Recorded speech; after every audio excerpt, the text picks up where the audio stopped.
Hello. Hi. Hello, everyone. Today's topic is called Three Reasons Why Your Child Can't Answer Your Questions. And the reason why we're doing this live today is because it's Monday, and at 9 p.m. my time, we go online and we answer questions that I've been collecting throughout the week and to compile them in live and just let everyone know about it. Okay. So if you have any questions, of course, you can comment below. You can join our Facebook group. If you're watching on our Facebook group already, that's great. Okay. You can ask me. You can email me.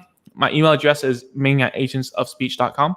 And first of all, I want to say that if you are right now asking your child a lot of questions and you're not getting anything in return, well, there are three reasons that I think are the most important ones to talk about. Okay. So number one is that your child isn't verbal yet, right? That's the obvious reason. If your child isn't able to speak in verbal language yet, how do you expect your child to be able to answer your questions? All right. So there are two reasons.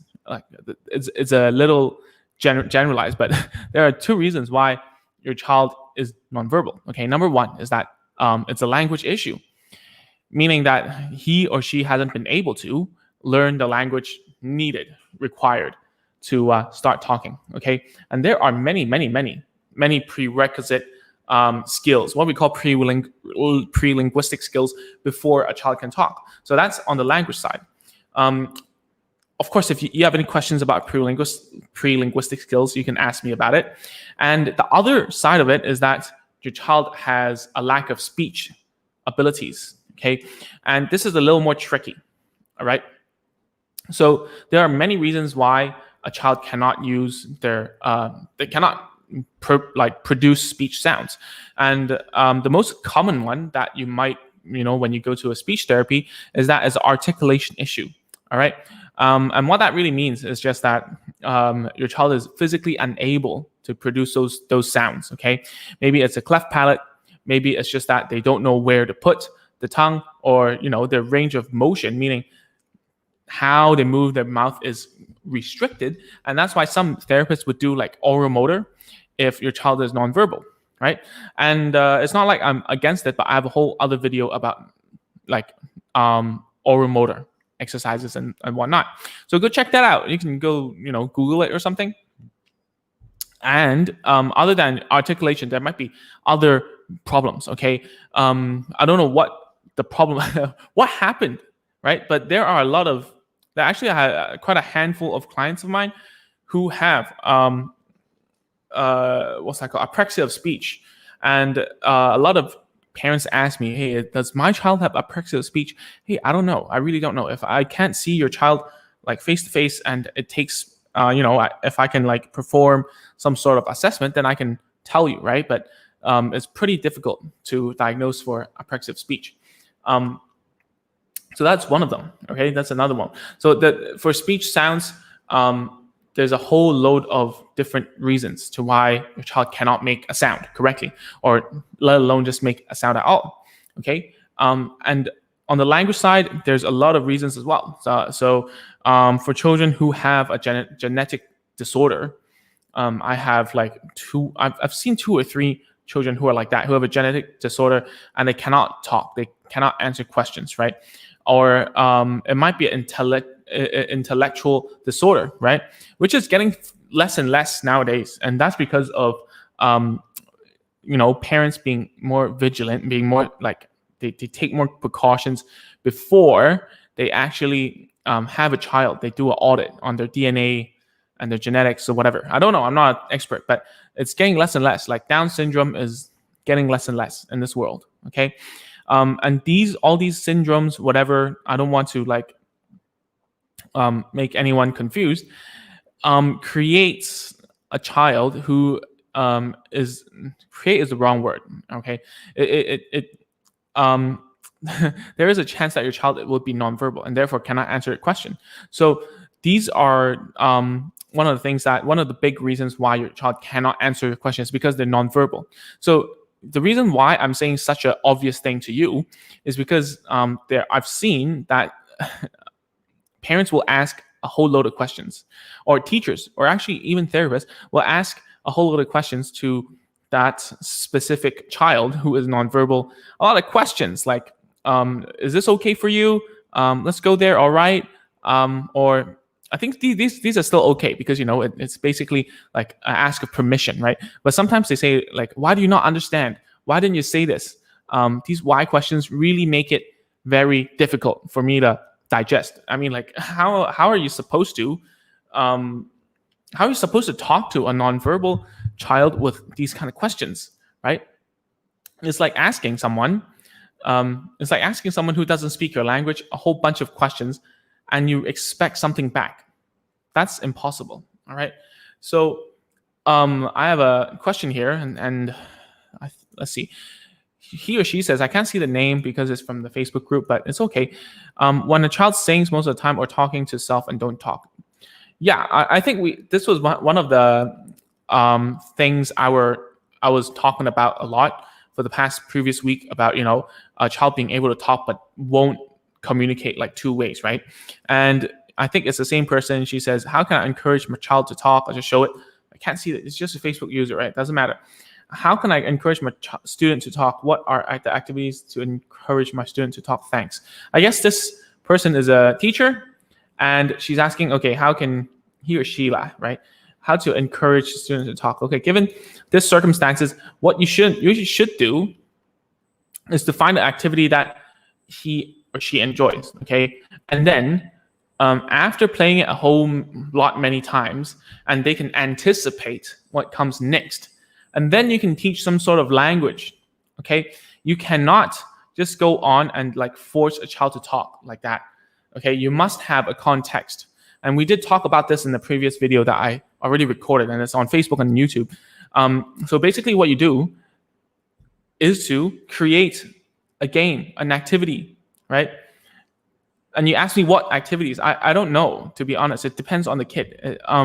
And most children, food would work. And why I always talk about food here is not because I'm like some ABA guy or like I really love using food and snacks. No, it's because most of the time I don't get to see the child, right?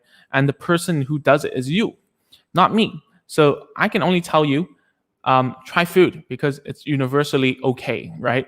Or I would say that, hey, you can try to get, you can try other toys like car slides, right?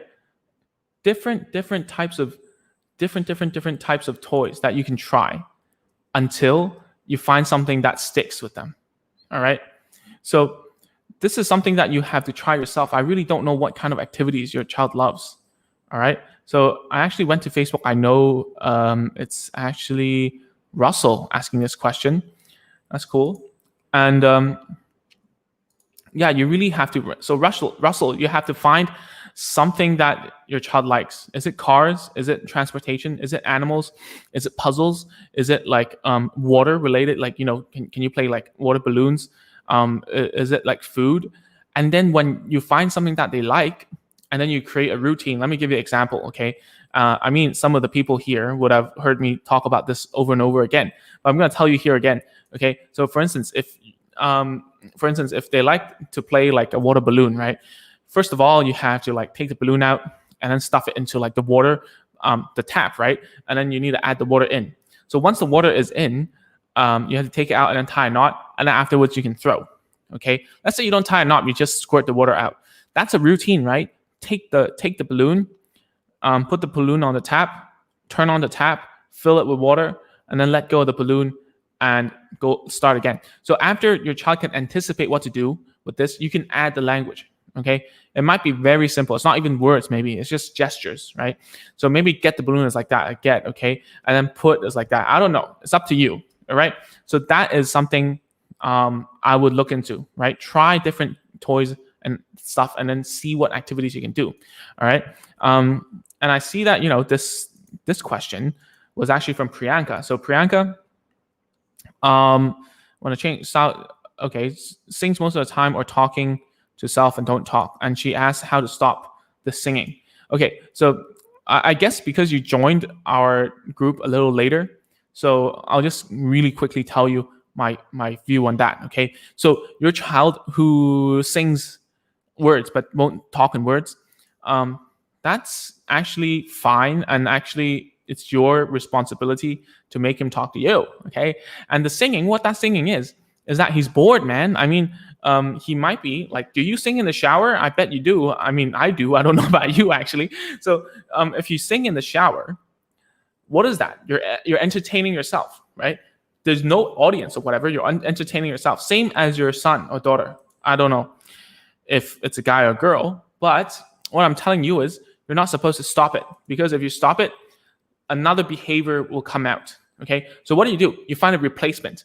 And the replacement for singing might be playing with toys, might be listening to new music, might be like singing together.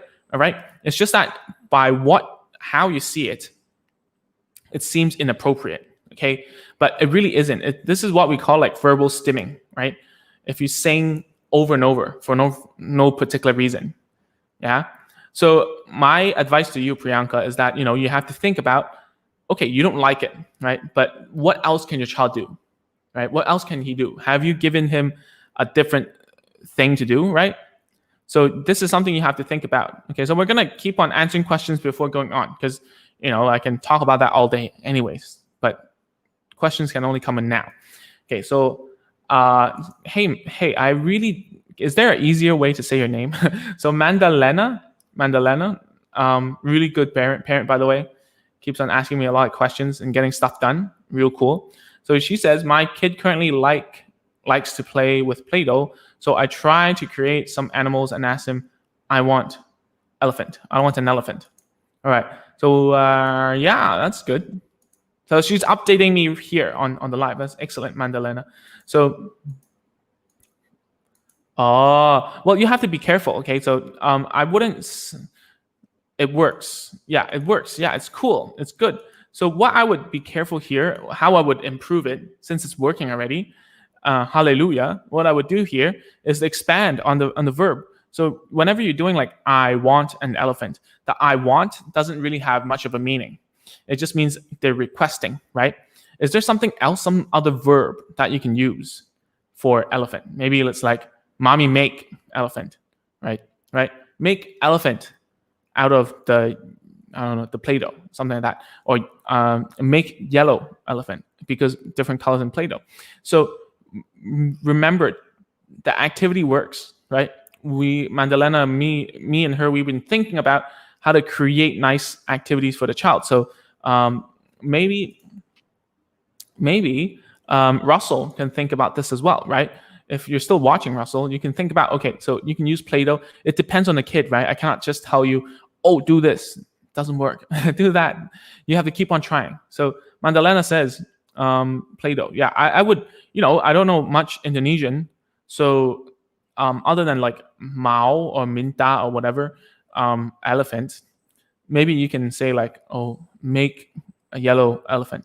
I don't know. So that there's more like different words when you're talking, because most of the time when you use I want or I want, or I don't know, give me or whatever, these are what we call frozen phrases, right? Because they're stuck in one place. Is a carrier phrase. What we call carrier is like like a truck in front and then the container at the back. The truck head is always I want. The container is different stuff. So if you keep on doing like I want whatever, it gets stuck there. All right. And children who are speech and language delayed, they love certain structures because they can lean on it and just use it forever. So make sure that you change it up. Okay, Mandalena. Right. Hopefully you get what I'm saying. And I haven't talked too fast. Okay. But I'm really, really happy because, most of the time when I talk here, I wish that I can speak in Cantonese, it's so much easier. And everyone understands that. But no, I have to speak English. And most of the time, not everyone in the world can understand English 100%. Okay. And I'm very happy that you guys are sticking around and listening to me, despite sometimes I talk a little too fast. Okay. So great job, Mandalena. It's working. It's good. And to the other two parents, try it out. Try things out. Try it out. Make activities. Have fun with your child. If you're not smiling and having fun with you, you're doing something wrong. Okay. It's not your fault though. All right. Okay. So let's go back to the three reasons. So the first reason obviously is nonverbal. Okay. So if you have a nonverbal student or a child, try not to ask so many questions because you are actually stressing them out. All right. They might understand the format of a sentence. They might understand a lot of commands because you do a lot of pointing and your eyes tell a lot of cues, and the time of day also help them out a lot.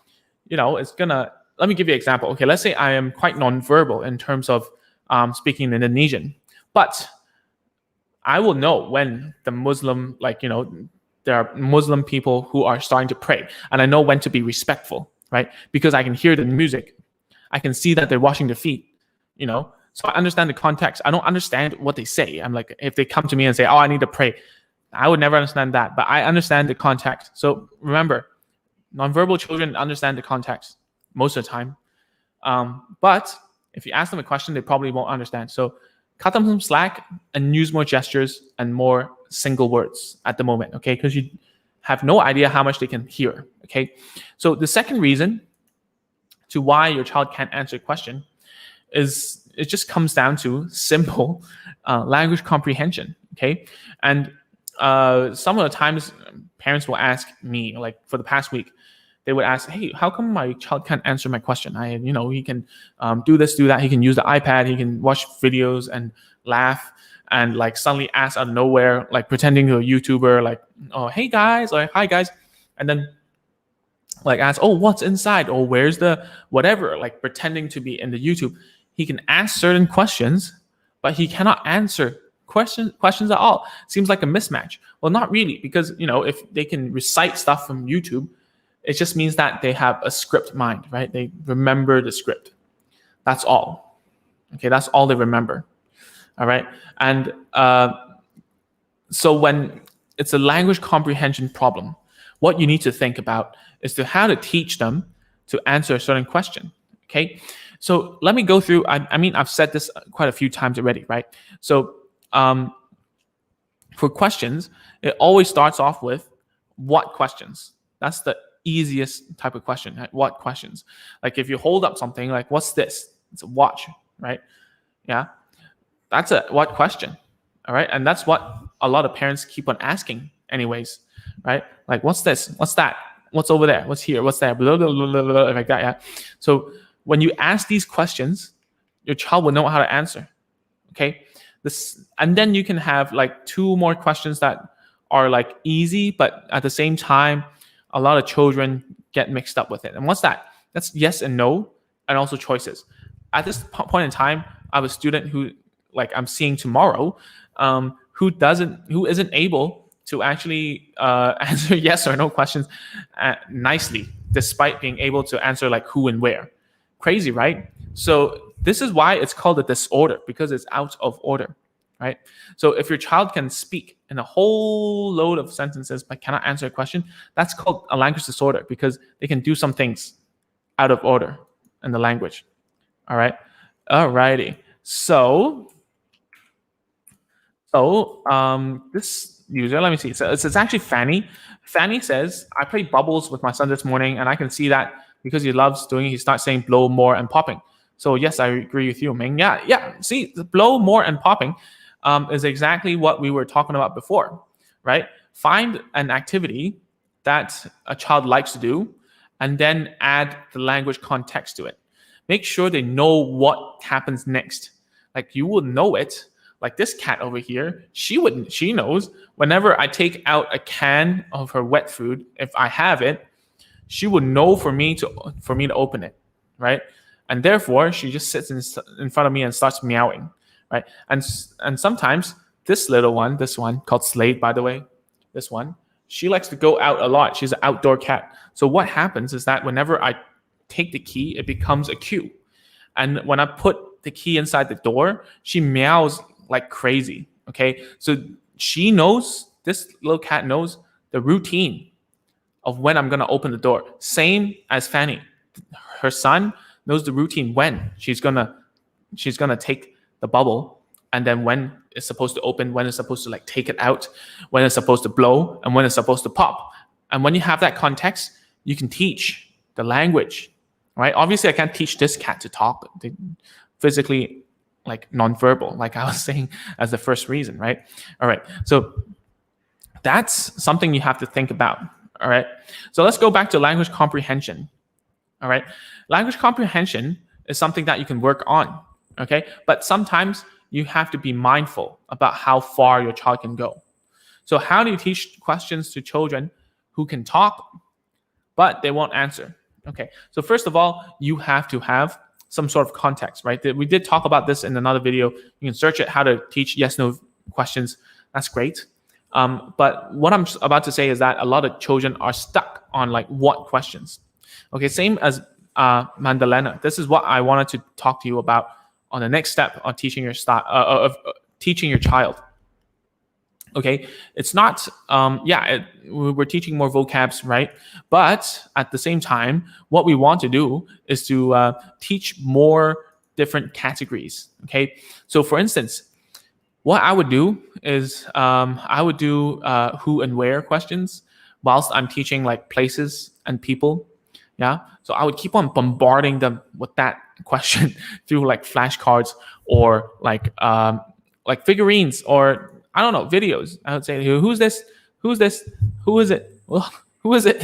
And then I'll change the places. Where's this? Where's this? Who's this? Where's this? Right? And then afterwards, I would put them into two piles. Sometimes it works, sometimes it doesn't. So be careful, okay? So if you have flashcards or some sort of toys that have like different categories, right? I would ask, hey, put this with where, okay? I would have like a sheet of paper. This is very ABA, by the way. This is like very far off from speech therapy. But what I would do is like I would get him or her to like sort it out. Like which are the places? Which are the people? Where who? Where's like where do you put the who's? Where do you put the where's? Right? It takes a lot of like brains to actually figure it out. So make sure that your child is already able to speak and already understands a bunch of vocabs, and then you can try that. All right. So I would do who and where, and then I would do yes and no. And I would like, it depends on the kid. Sometimes I would do yes and no first. But they already know yes and no, but not in all contexts. So I'm sure if your child doesn't like something, they will say no, and run away. Okay. Even if they're like, they don't speak a lot. Okay. No is super easy to teach and learn. So, but can they do it for certain aspects? Like, this is wrong, like yes or no. Is this correct? Yes or no. Is this like a cup, or is it a cup? Yes or no, right? Do you want that? Yes or no. These ones you have to teach slowly. And sometimes what we do is like we give a choice, like we say, hey, yes or no. But most of the time it's better off if you cue with a gesture that gives them the answer right away. Okay. But there's also a hard gesture to actually like get rid of. So for instance, if you say, hey, is this a cat? And you go, and that's yes, right? But how do you get rid of that gesture? Only by moving slightly, right? So some of the times, yes or no, it requires them to think and judge whether something is right or wrong, which is harder. That's why yes or no is hard. Also, because of choices, also choices are hard because they have to make a choice between the two, which they don't know how to yet. They only know how to actually follow you and copy you. So for these two, yes and no, and binary questions, what we call choice questions, binary, like 1 or 0, like two choices, binary, like bicycle means 2, right? Tricycle means 3. So binary means like 2 choices. But anyways, so when you're teaching that kind of stuff, it needs to have a strong context. Just as you're teaching words, it needs to make sure that they don't want a certain outcome so that you can teach no. They want a certain outcome, they can teach yes. They want something over another thing, therefore they can make a choice. These things you have to keep in mind, okay? So if they don't have a choice, they don't care and they don't answer you, okay? Which brings me to the last, very, very last point, okay? But before that, let me tell you a little bit about what I would do after who and where. And Madalena, you should listen up, okay? After who and where, I'm going to teach like why and what function. So I'll talk about what function. I can't talk today. So what function first, because it's something that you probably haven't heard of before. So for instance, what is the use of a cup? Like what function is it? Drinking. So this is the type of question you have to ask. What's this for? drinking, right? What's this for? To tell the time. Most of the time, children already know, right? So what can we? So how can we know, right? So first of all, let's see if they have any gestures that come out, right? If you ask them what's this for, do they do like that? Or if they look at a hammer and ask you like what's that for, do they do that? Or like if you ask, hey, what's a knife for? Do they do like I don't know, like that, like that? I don't know. So it depends on if they already know the content, like the real thing behind it, right? All they need is the vocab. So if that's the case, it's very easy to teach. Okay. So way how I teach what function is actually number one. At the end of the day, it's already very easy. So you can already use flashcards to do it. A lot of therapists use it. I don't really use flashcards a lot, but what I like to do is I tell them like a sequence play, and then I say, oh, now it's for cutting. Okay, which one's for cutting? Oh, knife. Okay, here. And then they have to say knife. Okay, cool. What's a knife for? And I do the gesture. Cutting. Good. Here we go. Something like that. So you have to have a routine that has tools that helps you with certain things. A good way to teach is through like dinner time, right? You can give them the wrong tool. So like if they're drinking soup, you give them a fork and you're like, oh, what's a spoon for? Oh, for scooping. And you scoop one, what's that called? One scoop of a soup and then give it to them. And then you give them a fork again. And then they say, oh, I want some soup. Okay, you give them a fork. And then say, no. I was like, what do you mean? Oh, right. Fork is for piercing, right? Or whatever language you're using, Indonesian, to soup, right? And you can say, oh, you want the spoon. Oh, what's the spoon for? Oh, for scooping. Oh, here you go again, right? So Madalena asked, can she start teaching the function from body part? Yeah, you can. You can definitely. So in one of my videos, I talk about, what's that called again? Oh, yeah. Mr. Potato Head. Mr. Potato Head is great for that. Well, what I usually do for functions of body part is that I give props. I make like different items for the Mr. Potato Head. So for instance, I might have a book, right? And then I show the Mr. Potato Head a book.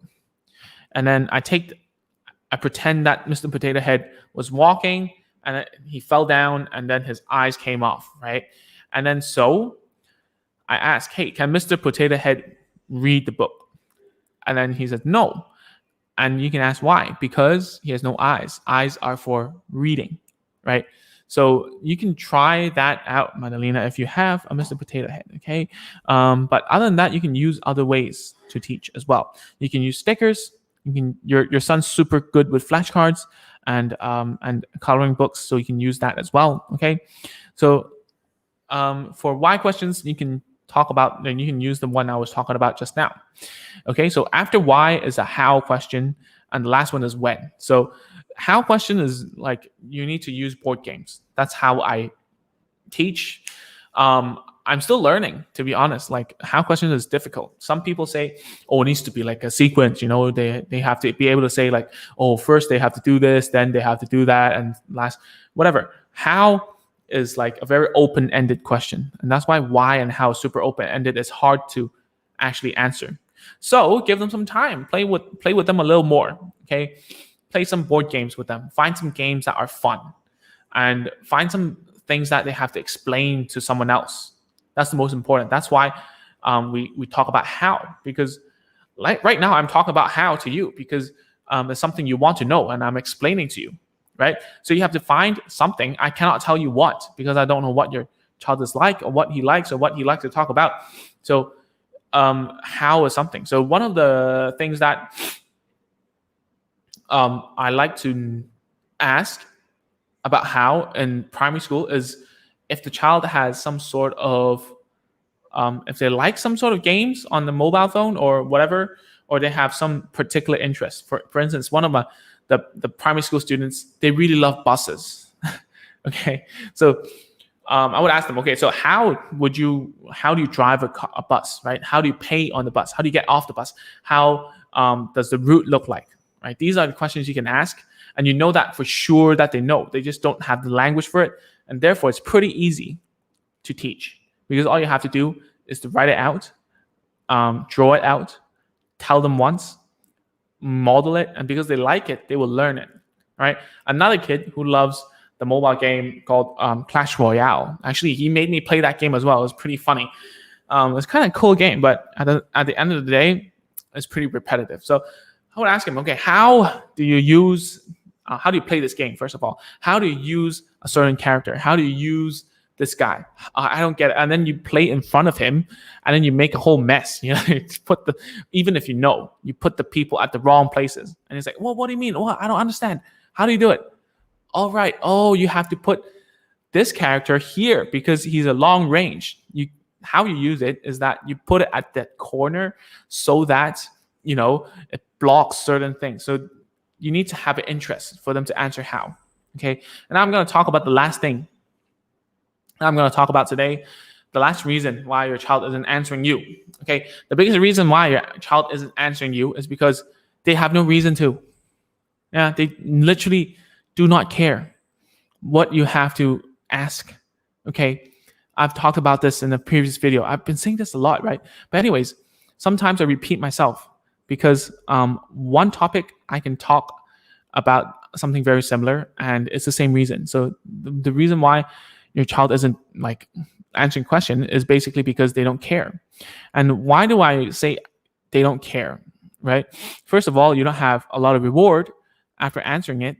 Number two is sometimes, I'm not saying you, but even I, ask some very stupid questions, very redundant questions. So, for instance, I caught myself actually asking this question.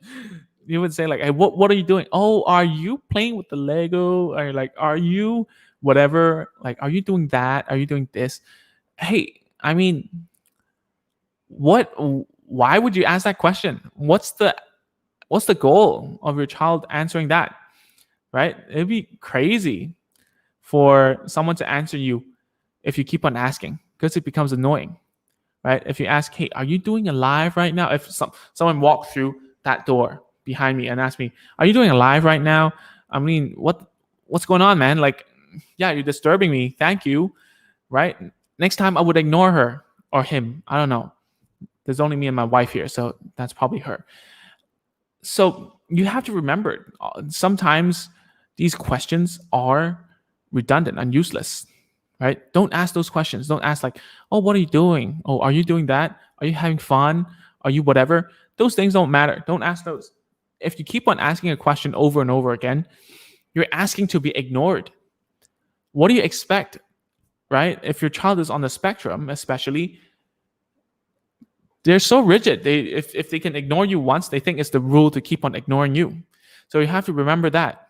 Okay, don't make it a habit for them to ignore you. All right, let's talk about the next thing, the rewarding part.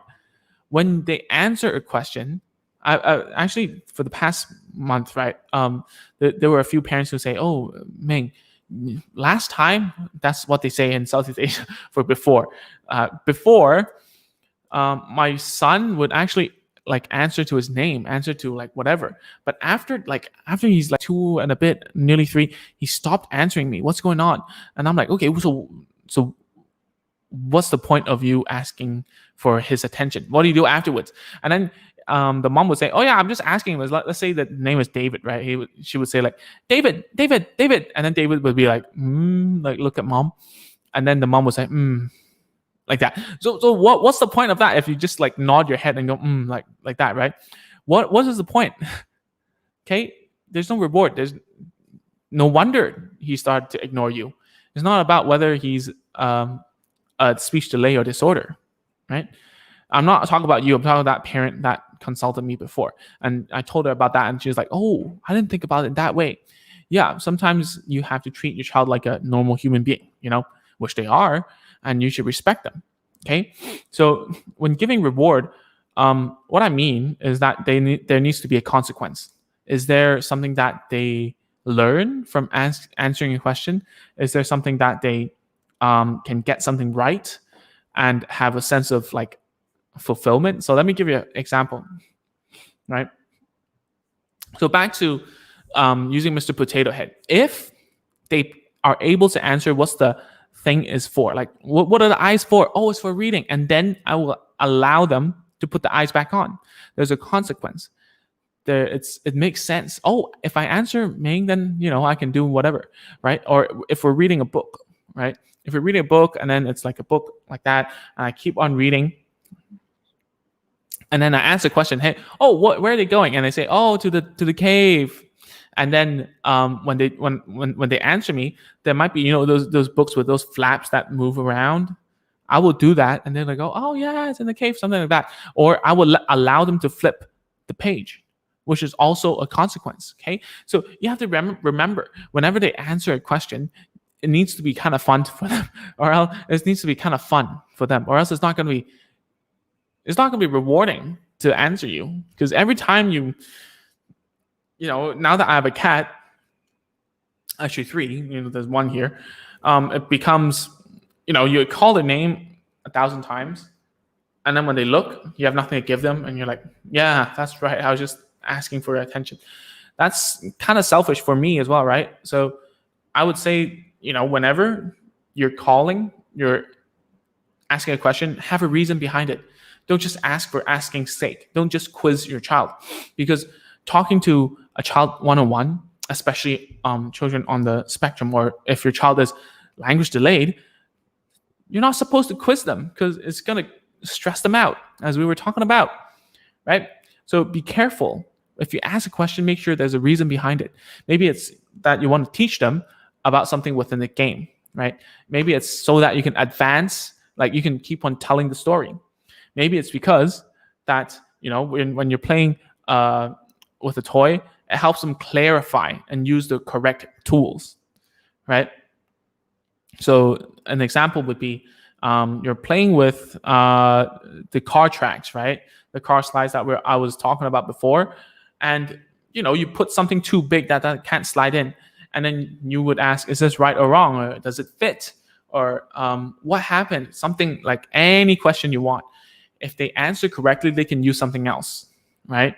Or if they answer correctly, they can try to stuff it in, right? So there needs to be some sort of reason or consequence behind it, or else your child can't see the why they're supposed to ask. Okay, so I'm gonna stay here. That's all I wanted to share for this week. That's what I learned from the parents who were asking me. If you have any questions, you can put them in the comments right now. I'll be here for another minute, just waiting for you guys to see if any questions. If not, I'm going to end the live right now, so that, when people watch afterwards, it won't be too long, Okay, just going to take a sip of water and just wait to see if anyone has any questions.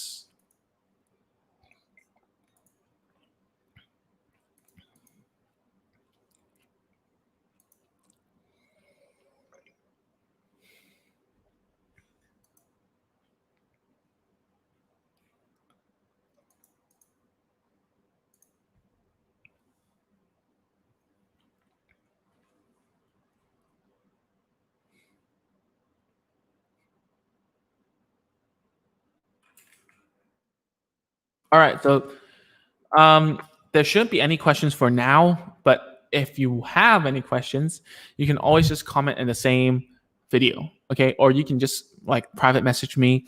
And how I usually do these videos is that, after a whole week of answering questions and stuff, I make a video here to talk about what I feel like would be helpful for a lot of parents and teachers and therapists.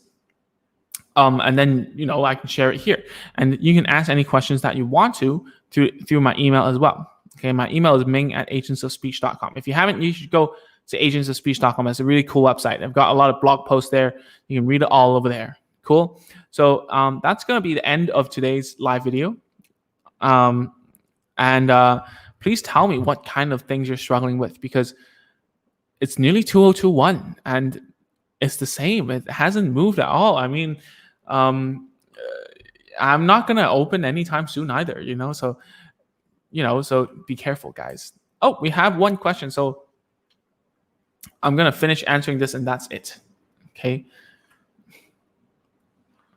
So you can't see this, right? So Marion says, how can I make my son interested in talking? He find it easier to gesture.